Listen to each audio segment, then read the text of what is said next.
우리의 신앙생활 가운데 우리는 내가 말로 신앙생활을 하는지 아니면 나의 행동으로, 나의 삶으로 신앙생활을 하는지를 우리는 좀 잘 살펴봐야 할 것 같습니다.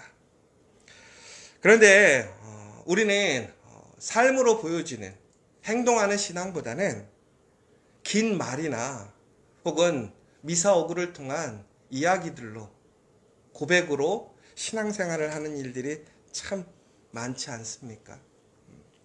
우리가 하나님의 그 놀라운 은혜와 사랑을 이야기하고 고백한다라는 것은 참 중요한 일이에요.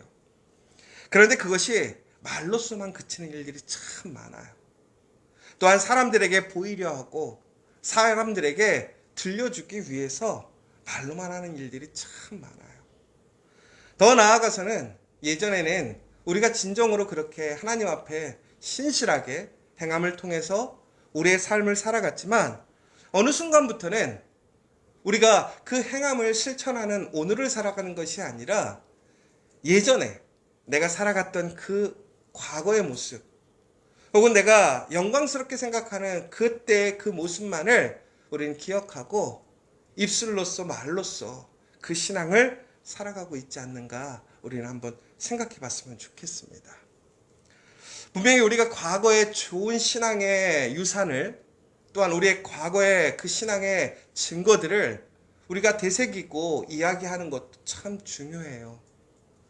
그런데 우리가 어느 순간부터는 그냥 이야기하고 회고하고 또한 사람들에게 좋은 이야기로 혹은 사람들 앞에서 내가 그냥 정말로 무엇인가 대단한 것처럼 선포하고 내가 작정하는 것들을 너무나 쉽게 하고 있지 않는가라는 것입니다.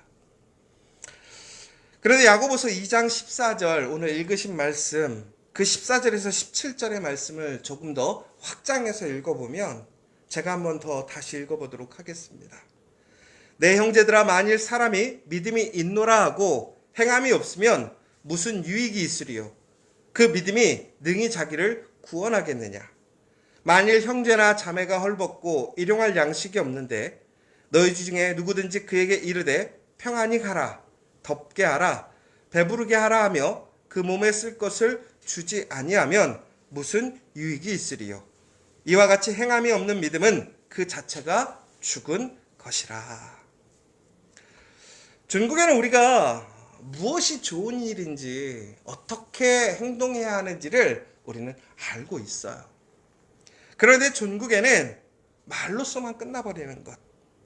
근데 그것은 죽은 믿음이라는 것입니다. 여러분, 중국에는 우리가 하나님의 그 능력, 그 하나님의 그 권능의 힘 안에 우리는 살아갈 수밖에 없어요. 왜? 하나님이 그 능력의 근원이시고 능력이시니까. 그러니까 믿음의 사람에게는 하나님의 권능의 역사가 일어날 수밖에 없는 거예요. 그런데 왜 일어나지 않을까? 중국에는 행하지 않기 때문에 그렇다라는 거예요. 행하지 않는다라는 것은 원초적으로 우리에게는 그 행함에 따르는 믿음이 없는 거예요. 여러분, 오늘 다시 한번 우리의 삶을 좀 돌아봤으면 좋겠어요. 여러분, 예수님과 사도들은 말이 아니라 행함을 보여주셨어요. 예수님은 항상 말보다 행함을 먼저 보여주시고 그 행함을 통해 가르치셨다라는 사실을 우리는 기억해야 할 것입니다. 사도행전 1장 1절의 말씀을 보면 이렇게 나옵니다. 데오빌러여, 내가 먼저 쓴 글에는 무릇 예수께서 행하시며 가르치시기를 시작하신부터. 보세요. 우리가 예수님이 수많은 사람들에게 복음을 선포하고 가르치신 일들을 기억하죠. 그런데 가르치심이 먼저였나요? 행하심이 먼저였나요? 행하심이 먼저였다는 거예요. 예수님은 항상 먼저 스스로 보여주셨어요. 기도하는 모습을 먼저 보여주시고 기도를 가르쳐 주셨어요. 예수님은 사랑하는 모습을 먼저 보여주시고 사랑을 가르치셨어요. 섬기고 희생하는 모습을 먼저 보여주시고 그것을 가르치셨어요. 낮아지고 하나님 앞에서 철저히 순종하는 모습을 보여주시고 가르쳐 주셨다는 거예요. 바로 그 예수님의 말씀의 권위가 어디서 나오느냐? 바로 예수님의 이 행함이 먼저 있는 그 행함을 말로 고백하는 것이 진정한 권위고 능력이었다라는 사실입니다. 중국에는 우리도 이러한 일들을 잘 살펴봐야 해요. 그런데 이것은 절대 우연이 아니라는 거예요. 이 단순히 성경 구절, 한 성경 구절만 나오는 것이 아니라는 사실을 기억하십시오. 여러분, 우리가 산상수훈이라고 하잖아요. 하나님께서 우리에게 주시는 복, 그 팔복에 대한 이야기가 산상수훈에 나옵니다. 그런데 그 산상수훈 마태복음 5장 19절에 보면 이렇게 나옵니다. 그러므로 누구든지 이 계명 중에 지극히 작은 것 하나라도 버리고 또 그같이 사람을 가르치는 자는 천국에서 지극히 작다 일컬음을 받을 것이요 누구든지 이를 행하며 가르치는 자는 천국에서 크다 일컬음을 받으리라. 산상수훈에서 우리에게 복에 대해서 가르쳐 주셨는데 예수님께서 그 복을 누리는 사람, 그 복을 소유하는 사람이 누구냐? 바로 먼저 행하며 가르치는 자. 여러분, 우리가 말씀을 들었다면 우리가 해야 할 일은 무엇입니까? 그것에 대해서 우리는 깊이 있게 고민을 하게 됩니다. 그러나 더 중요한 것은 우리는 그 말씀을 순종하고 따라가며 행하는 것이 더 중요하다는 거예요. 여러분, 아마 아직도 많은 이야기들, 특히 하나님의 말씀을 가지고 우리는 고민하는 일이 참 많을 것 같아요. 그런데 왜 그렇습니까? 그 말에 그것을 행함으로 지켜가는 것은 대단히 많은 수고와 희생이 따르기 때문에 그렇다는 거예요. 여러분, 믿음대로 사는 게 왜 어렵습니까? 그 행함을 통한 우리에게 손해가 오기 때문에 그렇지 않습니까? 힘듦이 오기 때문에 그렇지 않습니까? 그러나 우리는 그 모든 것들에 대해서 쉽게 얘기하고 내가 그렇게 하겠다라고 쉽게 얘기할 때가 많아요. 왜 그러느냐? 거기는 전제 조건이 있는 것 같아요. 어떤 전제 조건이냐? 그런 일들이 안 일어날 것 같은 거예요. 예를 들자면 이런 거죠. 우리가 하나님의 이름으로 내가 어떤 일이면 난 하나님을 지키겠고 내 목숨을 내어놓겠습니다. 이렇게 얘기를 할 때가 참 많아요. 근데 여러분, 우리가 목숨을 내놓겠다라고 얘기하는 건 결국은 무슨 얘기냐면 목숨을 걸 만한 사건이 안 일어날 거라는 것을 우리가 알고 있는 거예요. 그러니까 너무나 담대하게 자신 있게 얘기할 수 있는 거예요. 여러분, 당장 내 앞에 큰 칼을 들이대고 너가 예수를 위해 살 거냐 죽을 거냐 물어본다면 우린 그렇게 쉽게 단순하게 얘기하지 못할 거예요. 왜? 결국은 그 말에 행동이 따라야 하는 바로 그 순간이 우리 앞에 있으니까. 그래서 우리는 말할 때에 그 행동으로 따르지 않아도 우리에게 책임감이 오지 않는다라고 생각하는 거예요. 그리고 그것이 사람들에게 보이지 않는 것이죠. 그러나 여러분 기억하셔야 돼요. 하나님은 모든 것을 기억하고 바라보고 계시다는 사실이에요. 우리가 누구에게 보여야 하는가라는 것이죠. 우리는 누구를 주목하고 있어야 하는가? 사람이 아니에요. 결국은 우리가 바라봐야 될 것은 하나님인 것이죠. 그 하나님이 기뻐하시는 것이 무엇이냐? 바로 우리가 하나님의 말씀에 순종하고 그 말씀의 길을 우리가 담대하게 행함으로 걸어가는 거예요. 그래서 우리가 신앙의 길을, 우리의 신앙의 삶을 우리는 이렇게 얘기합니다. 말이 아닌 걸어감을 통해서 이루어진다라고 얘기를 해요. 그 걸어감이라는 것이 결국은 뭘까요? 결국은 그 말씀을 행하는 것이라는 것이죠. 여러분, 진정으로 우리 살아가는 이 시대에 왜 하나님의 능력이 사라졌을까요? 왜 우리가 그렇게 많은 그리스도인들이 있음에도 불구하고 왜 우리는 하나님의 능력을 잃어버리게 될까요? 더 나아가서 요즘에 많은 교회들이 정말 많은 비판과 오해에 있습니다. 근데 참 아쉬운 것은요, 수많은 일들을 기독교인들, 특별히 교회가 감당하고 있어요. 아직도 사회의 많은 부분들, 우리나라의 법으로 지켜주지 못하는 사람들, 또한 그 많은 영역에서 교회들의 그 헌신과 수고가 얼마나 많은지 몰라요. 그런데 그럼에도 불구하고 지금 이 땅에 살아가는 사람들은 교회를 좋게 생각하지 않아요. 우스갯소리로 한국 교회가 하고 있는 그러한 선교와 봉사를 멈추면요, 우리나라의 복지 시스템이 마비된다고 할 정도예요.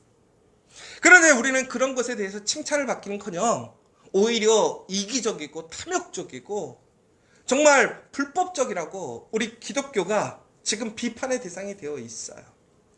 어떤 사람들은 그렇게 얘기할 수도 있어요. 아주 소수의 사람의 일탈이 결국엔 전체적인 교회에 문제를 일으켰다. 이것은 왜곡된 거다. 억울하다라고 얘기할 수도 있을 것 같아요. 그런데 우리는 다시 한번 이 시대야 다시 한번 철저히 한번 생각해 봐야 돼요. 근데 비단 이것이 어떤 소수 교회의 문제만일까? 아니에요. 지금 수많은 교회들이 바로 우리 교회 안에서도 행함보다는 말이 앞서고 있을 때가 많아요. 우리가 말씀을 듣고 그것에 대해 고민하는 시간들을 수없이 가지고 있어요. 결단하지 못하고 주저할 때가 얼마나 많은지 몰라요.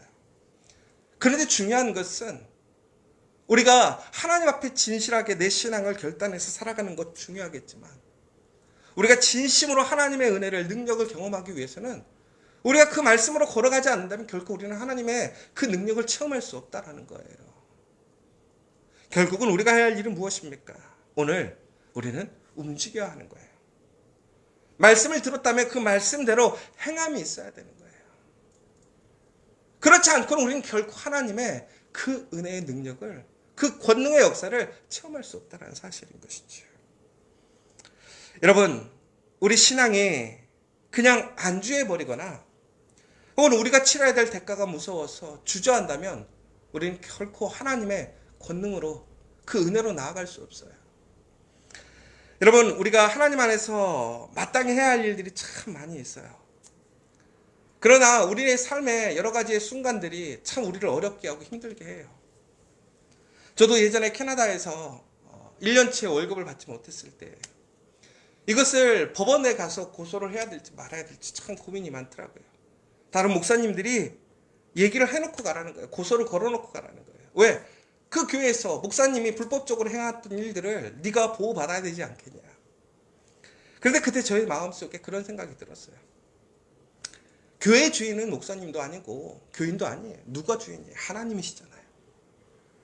그러면 내가 오늘 이곳에서 결국은 사례비를 받지 못했다라는 것은 내가 하나님께 공급받지 못한 거지, 하나님이 주지 못하신 거지.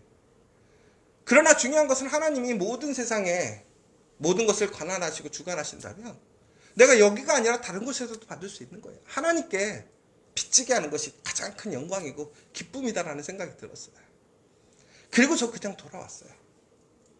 그래도 놀라운 것은 하나님께서 절대로 하나님은 빚지고 사시는 분이 아니시죠. 부족하신 분이 아니니까. 연약하신 분이 아니니까. 오히려 더 큰 은혜와 능력으로 하나님의 복을 주셨어요. 제 인생이 바로 그때부터 완전히 바뀌기 시작했어요. 여러분, 그런데 저만 그렇습니까? 우리의 삶의 위기의 순간, 어려운 순간, 그럼에도 불구하고 하나님 앞에 철저히 우리의 물질과 우리의 시간과 우리의 마음을 내어놓는 거예요. 가장 귀한 것을 드리는 거예요. 그 섬김으로, 사랑으로 사람들을 돕고 교회를 지키고 또한 교회를 섬기는 사람들, 그 사람들은 여유가 있고 무엇인가 특별해서 아니죠. 그 말씀에 순종해서 행하는 거예요. 그 말씀에 그 약속을 믿고 행하는 거예요. 결국에는 그 손들이 어떻게 됐어요? 부끄럽지 않았어요. 우리 교회에 그러한 증거들이 또한 있어요. 여러분, 힘들고 어려울수록 더욱더 하나님 말씀에 철저히 순종하고 하나님의 말씀에 지켜 행하는 사람들에게 복이 있어요. 여러분, 우리는요, 하나님이 주시는 복에 대해 감사할 줄 몰라요. 내가 누리고 있는 것, 내가 지금 살아가는 그 모든 것들이 하나님의 은혜인 것이죠. 여러분, 그러나 그것이 전부가 아니잖아요.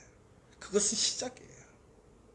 진정으로 하나님의 그 복과 은혜로 나아가길 원한다면, 그 권능의 삶, 능력의 삶을 살기를 원한다면 우리는 이제 움직여야 돼요. 행해야 한다라는 거예요. 여러분, 아직도 말로서의 신앙이 아니라 이제는 우리가 움직이는 신앙, 행동하는 신앙이 돼야 될 줄 믿습니다. 그렇다면 우리 교회들에 대한 오해와 그 이야기들은 사라질 거예요. 진정으로 나는 말을 많이 하는지, 말로 신앙생활하고 있는지를 생각해 봐야 돼요. 여러분, 기도가 어렵고 기도가 꼭 새벽에만 해야 돼요? 라고 얘기하는 사람이 있어요. 아니에요. 언제든지 기도해도 돼요. 그런데 여러분, 새벽에 무릎 꿇지 않는 사람, 절대로 기도하는 사람 못 봤어요. 여러분, 우리가 진심으로 우리의 입술로 쉽게 얘기할 수 있어요. 신앙이 어떻다, 믿음이 어떻다, 우리의 교회의 올바른 삶은 어떻다라고 말로는 할 수 있어요. 그 말하기에 앞서서 내 삶을 내가 진정으로 살아가고 있는지, 나의 본분, 나의 책임, 내가 마땅히 하나님의 그리스도의 제자로서, 교회를 섬기는 사람으로서 나는 그렇게 살아가고 있는지 우리 철저히 우리 스스로를 돌아봐야 돼요. 그렇지 않다면 회개하고 우리는 움직여야 돼요. 내가 주저하고 행하지 않고 있다면 그 행함을 통해서 증거해야 돼요. 내가 살아가는 내 믿음의 삶의 모습이 다른 사람들에게 은혜가 되고 도전이 될 것인지, 아니면 다른 오해와 불편과 오히려 그 사람들의 신앙을 해치는 삶의 모습이 될 것인지 우리는 스스로를 돌아봐야 해요. 우리의 삶의 모습이, 우리의 신앙의 모습이 다른 사람들에게 도전이 돼야 돼요. 그 기준을 온전히 세워주고 그 행함에 힘이 될 수 있는 모습이 되어야 한다는 거예요. 바로 그곳에 부흥이 있는 거예요. 사랑하는 여러분, 우리는 이렇게 행위 대신 말로 대체하는 모습은 오늘날의 문제는 아닌 것 같아요. 과거에도 그랬고 지금도 그래요. 그러나 그 믿음 안에서 행하는 곳에는 분명한 부흥이 있고 세상과 구별되는 능력이 있어요. 여러분, 정말 삶에 하나님의 능력이 일어나길 원하십니까? 부흥이 일어나길 원하십니까? 그렇다면 하나님의 말씀대로 행하십시오. 예수님도 먼저 행하시고 가르치셨어요. 우리가 먼저 행하고 그 말씀의 고백으로 증거로 나아간다면 우리 안에 놀라운 하나님의 역사가 일어날 줄 믿습니다. 그러기 위해서 우리는 어떻게 해야 되느냐? 진심이 담기지 않은 말은 하지 말자라는 거예요. 내가 정말로 지킬 수 있는 일들에 대해서 이야기를 해야 돼요. 그러면 내가 지킬 수 없는 일들은 내가 어떻게 해야 됩니까? 그럼에도 불구하고 약속을 믿고 여러분, 하나님의 계명에 순종하십시오. 그리고 마지막으로 그 진리를, 그 말씀을 실천하고 그 말씀을 증거하는 여러분이 되십시오. 그러면 그 행함은 우리의 말의 구체화가 되고 우리의 믿음의 증거가 되므로 하나님의 능력의 역사, 부흥의 역사가 우리의 가정과 또 일터와 무엇보다 우리 공동체 안에, 우리 커피아 교회 안에 놀라운 역사로 임하실 줄 믿으시기 바랍니다.